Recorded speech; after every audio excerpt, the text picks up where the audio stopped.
జనరల్‌గా అధికార పార్టీ కాంగ్రెస్ ఉంది గదా! ప్రతిపక్ష పార్టీ బీఆర్ఎస్ లేదా బీజేపీ అని చెప్పి వాళ్ళు క్లెయిమ్ చేసుకుంటారు. మాదే ప్రతిపక్ష పాత్ర. మేమే పోరాటం చేస్తున్నాం, ప్రభుత్వంపై యుద్ధం చేస్తున్నాం అని చెప్పి కొన్ని పార్టీలు చెప్పుకునే ప్రయత్నం చేస్తుంది. ఇట్లా చెప్పుకునే పరిస్థితుల్లోకి కమ్యూనిస్ట్ పార్టీలు ఎప్పుడొస్తాయి? అంటే ప్రతిపక్ష పాత్రలోకి ఎప్పుడొస్తాయి?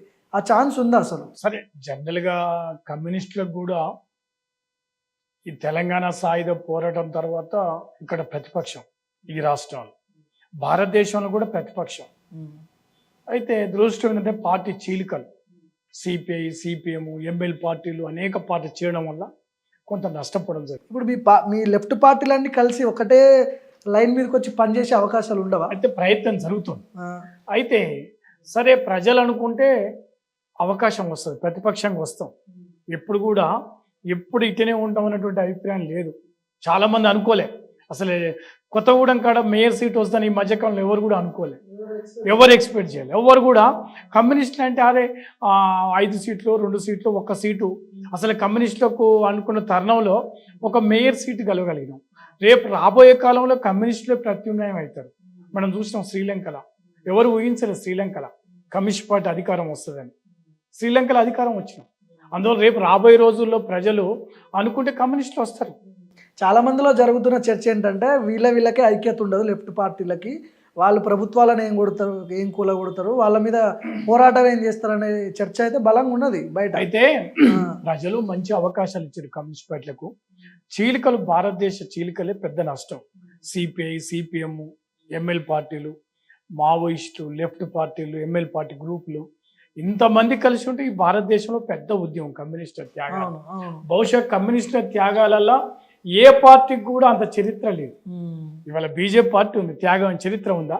ఏం లేదు. దానికి అయోధ్య సమస్య, రామాలయ సమస్య, బాబ్రీ మసీద్ సమస్య తప్ప ప్రజల కోసం ఏ ఒక్కనాడు కూడా అది రైతాంగ సమస్యలు కానీ, కార్మికుల సమస్యలు కానీ, నిరుద్యోగ సమస్యలు కొట్లాడిన చరిత్ర లేదు.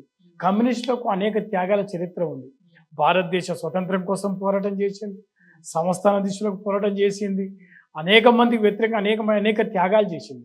ఇలా తెలంగాణలో ఇప్పటికి కూడా ఏ పల్లెకు పోయినా అమరుల స్తూపాలు ఉంటాయి. అనేక త్యాగాలు చేసిన వాళ్ళు అమరుల స్తూపం. కొన్ని కాడ జాతరలు సాగుతాయి. మెదక్ జిల్లాలో కోలా కిషన్ ఇప్పటికి ఓ పెద్ద జాత, ఆయన తెలంగాణ సాయుధ పోరాట యోధుడు. వారి పేరు మీద జాతర సాగుతుంది. ఇప్పటికంటే ప్రజలు అతను భగవంతుని కింద లెక్క పెట్టుకుంటారు కమ్యూనిస్ట్ నాయకులు. ఇప్పుడు మీరందరూ కలిసే ప్రయత్నాలు జరుగుతున్నాయి. సరే, అనివార్యం అంటే అసాధ్యం. ఏదో ఒక సందర్భంగా ఈ భారతదేశంలో కమ్యూనిస్టులు అంతా ఐక్యం అవుతాం, తప్పకుండా ఐక్యం అవుతాం. ఈ దేశంలో ఆర్థిక అసమానతలు, ఈ దేశంలో నిరుద్యోగం పెరిగిపోతా ఉంది. ఇలా బీజేపీ కూడా అంత బలంగా లేదు.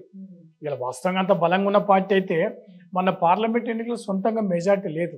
చంద్రబాబు నాయుడు, నితీష్ కుమార్ మద్దతు ఇచ్చిన కనుక ఆ ప్రభుత్వం నిలబడ్డది. ఓకే, ఈ తెలంగాణలో 8 సీట్లు గెలిచారు కదా, 8 ఎమ్మెల్యే సీట్లు, 8 ఎంపీ సీట్లు. అయితే ఇక్కడ పరిస్థితి ఏంటంటే బీజేపీ తెలంగాణ రాష్ట్రానికి కొత్త పార్టీ.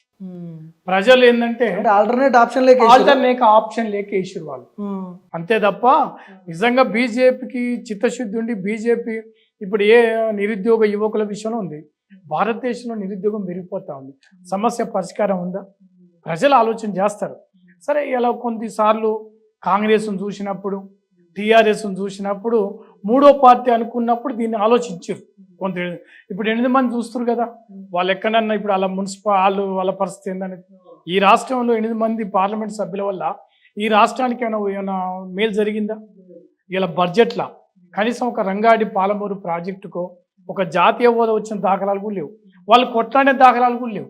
ఈ 8 మంది కలిసి ఈ రాష్ట్రంలో ఒక ప్రాజెక్టు కోసం కానీ, ఈ తెలంగాణ రాష్ట్రం కోసం తెలంగాణ విభజన చట్టంలో ఉన్న అంశాలని కనీసం పరిష్కారం వైపు కూడా చూడలే. 8 మంది పార్లమెంట్ సభ్యులు గెలిచారు, కానీ ఏ ఒక్క అంశం విషయంలో కానీ వాళ్ళ ప్రభుత్వంతో కొట్లాడి నిధులు తెచ్చిన పాపన పోలే.